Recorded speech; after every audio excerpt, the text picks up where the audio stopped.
അഭിലാഷ് നമുക്കൊപ്പമുണ്ട്. അഭിലാഷ്, ഇപ്പോൾ അഭിലാഷിന് അവിടെ നിന്ന് നേരിട്ട് കാണാൻ കഴിയുമല്ലോ ഈ സാധനങ്ങൾ, ലോഹഭാഗങ്ങൾ, അത് ബുള്ളറ്റ് ടാങ്കറിന്റെ ലോഹഭാഗങ്ങൾ കണ്ടെടുത്തു, ഒപ്പം കയറ് കിട്ടി, ഹൈഡ്രോളിക് ജാക്ക് കിട്ടി. ഇതെല്ലാം കിട്ടിയതിന്റെ ഒരു ചുറ്റളവ് എന്ന് പറയുന്നത് ഇവരിപ്പോൾ ബോട്ട് നിർത്തിയിട്ടിരിക്കുന്നതിന്റെ ചുറ്റുമുള്ളതാണ്, ബോയെ ഉറപ്പിച്ച ഭാഗമാണ്. അവിടെ ഇപ്പോൾ അവർ കൃത്യമായി അടയാളപ്പെടുത്തുകയാണോ? എന്താണ് അവിടെ സംഭവിക്കുന്നത്? അഭിലാഷ്,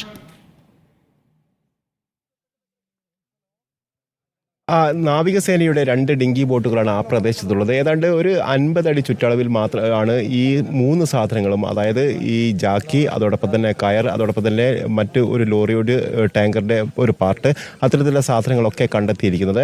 അത് ആ സ്ഥലം കേന്ദ്രീകരിച്ച് നടത്തിയ പരിശോധനയിൽ തന്നെയാണ് ഈ കയറിൻ്റെ ഭാഗങ്ങൾ കണ്ടെത്തുകയും ചെയ്തത്. അവിടെ കൂടുതൽ കയറിൻ്റെ കഷ്ണങ്ങൾ ഈശ്വർ മാൽപ്പയുടെ നേതൃത്വം നടത്തിയ പരിശോധനയിൽ വീണ്ടും കണ്ടെത്തുകയും ചെയ്തു.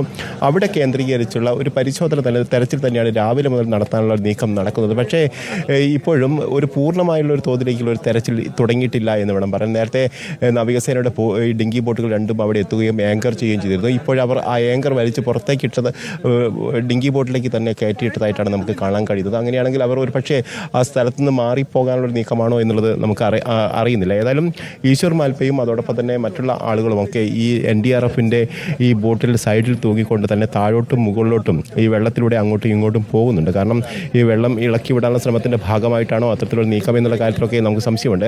കാരണം പുഴയിൽ വെള്ളം കലങ്ങി നിൽക്കുന്നതുകൊണ്ട് തന്നെ അത് ഇളക്കി വിടാനുള്ള ഒരു നീക്കത്തിൻ്റെ ഭാഗമായിട്ടാണോ ഈ പുഴയിലൂടെ അങ്ങോട്ടും ഇങ്ങോട്ടും മുകൾഭാഗത്തോട്ടും താഴോട്ടും ഒക്കെ അവർ പോകുന്നത്. നദിയുടെ വിവിധ മേഖലയും വിവിധ ഭാഗങ്ങളിലേക്കൊക്കെ നീങ്ങിക്കൊണ്ടാണ് ഇത്തരത്തിൽ ഈ NDRFൻ്റെ ബോട്ട് നീങ്ങിക്കൊണ്ടിരിക്കുന്നത്. ഏതായാലും ഇപ്പോഴും ഈ പുഴയിലേക്ക് ഇറങ്ങിയുള്ള ഡൈവ് ചെയ്തുള്ള ഒരു തെരച്ചിലേക്ക് പൂർണ്ണമായ രീതിയിലേക്ക് കടന്നിട്ടില്ല എന്നുള്ളതാണ് ഏറ്റവും പ്രധാനപ്പെട്ട കാര്യം.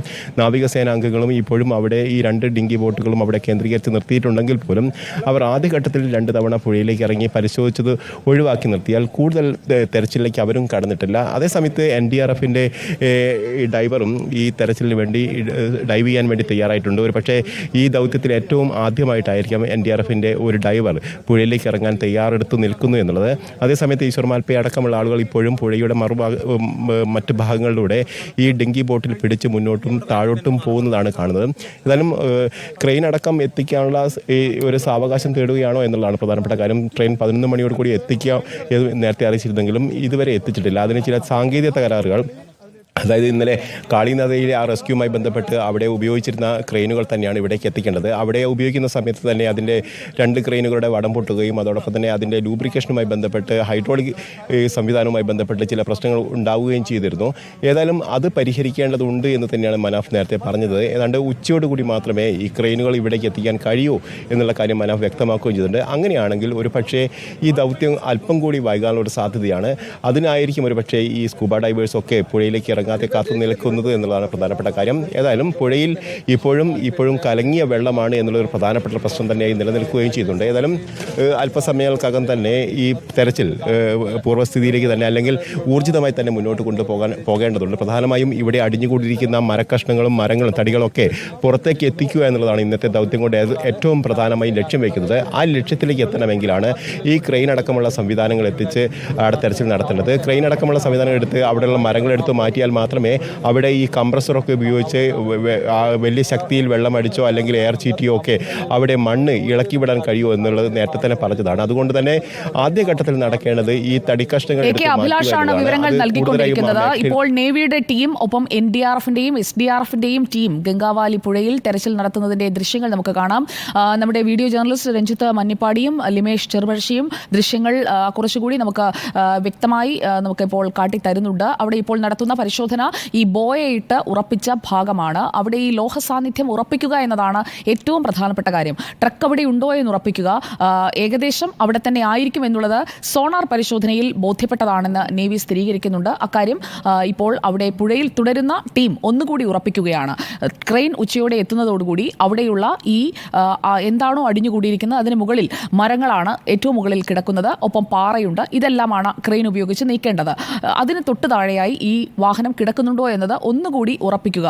വാഹനം ബുള്ളറ്റ് ടാങ്കറുണ്ട്, അർജുൻ്റെ ട്രക്കുണ്ട്. ഇതിലേതെങ്കിലും ഒന്ന് അവിടെ കിടക്കാനുള്ള സാധ്യത വളരെ കൂടുതലാണ് എന്നത് അവർ സ്ഥിരീകരിച്ചു കഴിഞ്ഞിരിക്കുന്നു. 90% അവർ അത് ആ ട്രക്കാകാനുള്ള സാധ്യതയെന്ന് അനുമാനിക്കുകയും ചെയ്യുന്നുണ്ട്. ഇതിലാണ് ഇനി ഒരു വ്യക്തത വരേണ്ടത്. അർജുൻ കല്യാട് നമുക്കൊപ്പമുണ്ട്. അർജുൻ കല്യാട്, ഇപ്പോൾ അവിടെ നടത്തുന്ന പരിശോധന അത് ലോഹ സാന്നിധ്യം ഉറപ്പിക്കുന്നതിനുള്ള ഒരു പരിശോധനയായിരിക്കില്ലേ?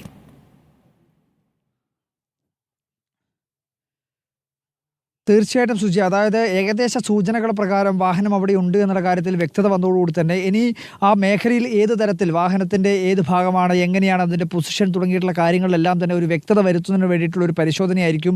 അതിൻ്റെ ആ ഒരു ഘട്ടത്തിലേക്കുള്ള പരിശോധനയിലേക്കുള്ള ഒരു സഞ്ചാരമാണ് ഇപ്പോൾ നടത്തിക്കൊണ്ടിരിക്കുന്നതെന്ന് വേണം നമുക്ക് കരുതാൻ. നമുക്ക് ആ രീതിയിൽ, അതായത് സ്കൂബ ഡൈവേഴ്സ് ഉൾപ്പെടെ താഴെ ഭാഗത്തേക്ക് പോയി പരിശോധന നടത്തി അതിനുശേഷം വീണ്ടും ഈ തിരകെ എത്തി കൃത്യമായ തോതിൽ ചില കമ്മ്യൂണിക്കേഷനുകൾ നടത്തി വീണ്ടും ഇതിനടിയിലേക്ക് മുങ്ങി താഴ്ന്ന് ഏതൊക്കെ രീതിയിൽ ഏത് ഭാഗങ്ങളിലൊക്കെയാണ് കയറിൻ്റെ പൊസിഷൻ തുടങ്ങിയിട്ടുള്ള കാര്യങ്ങളെല്ലാം തന്നെ ഒരു കൃത്യമായ തോതിൽ ഒരു വ്യക്തത വരുത്തുക. അങ്ങനെ വന്നു കഴിഞ്ഞാൽ ഉച്ചയ്ക്ക് ഈ ക്രെയിൻ എത്തിക്കുന്ന ഘട്ടത്തിൽ അത് വലിച്ചു കയറ്റുന്നതിന് മരത്തിൻ്റെ പൊസിഷൻ ഉൾപ്പെടെയുള്ള കാര്യങ്ങൾ ഒരു കൃത്യമായ തോതിലുള്ള ഒരു പ്ലാനിംഗ് ഉണ്ടാക്കുക. അങ്ങനെ വന്നു കഴിഞ്ഞാൽ ആ രീതിയിലുള്ള ഒരു പ്ലാനിങ്ങോട് കൂടി തന്നെ ഈ ദൗത്യത്തെ സമീപിക്കാൻ വേണ്ടി കഴിയും. അതിനു വേണ്ടിയിട്ടുള്ള ഒരു ക്രമീകരണം അല്ലെങ്കിൽ ഒരു ക്രമം ഒരുക്കുക എന്നുള്ള രീതിയിലുള്ള ഒരു പ്രക്രിയയാണ് ഇവിടെ നടക്കുന്നത് എന്ന് വേണം നമുക്ക് കരുതാൻ. അത്തരത്തിൽ ചില സൂചനകളും നമുക്ക് കാണാൻ വേണ്ടി കഴിയുന്നുണ്ട്. കാരണം നമുക്ക് നേരത്തെ നമ്മൾ സൂചിപ്പിച്ചതുപോലെ തന്നെ ആ ദൃശ്യങ്ങളിൽ നമുക്ക് വളരെ വ്യക്തമായി കാണാൻ വേണ്ടി കഴിയുന്നുണ്ട്. അതെ, മാൽപ്പയും സംഘവും ഇപ്പോൾ പുഴയിൽ തുടരുന്നതിന്റെ ഡൈവ് ചെയ്യുന്നതിന്റെ ദൃശ്യങ്ങളാണ് നമ്മളിപ്പോൾ കണ്ടുകൊണ്ടിരിക്കുന്നത്. മാൽപ്പയും ഒപ്പം മറ്റൊരാളും കൂടി ഈ സംഘത്തിലുണ്ട്. അവർ ആ ഭാഗത്ത് ഡീപ്പ് ഡൈവ് ചെയ്ത് നോക്കാനുള്ള ശ്രമം തന്നെയാണ് നടത്തിക്കൊണ്ടിരിക്കുന്നത്. പുഴയിലെ വെള്ളം കലങ്ങി കിടക്കുന്നതാണ് നമുക്ക് ദൃശ്യങ്ങളിൽ കാണാൻ കഴിയുന്നത്. അർജുൻ കല്യാടും AK അഭിലാഷുമാണ് വിവരങ്ങൾ നൽകിക്കൊണ്ടിരിക്കുന്നത്. അർജുൻ, നമ്മളിപ്പോൾ ദൃശ്യങ്ങളിൽ കാണുന്നത് മാൽപ്പയും ടീമും ഡൈവിങ്ങിനായി പുഴയിൽ നിൽക്കുന്നതാണ്. അവിടെ അവർക്ക്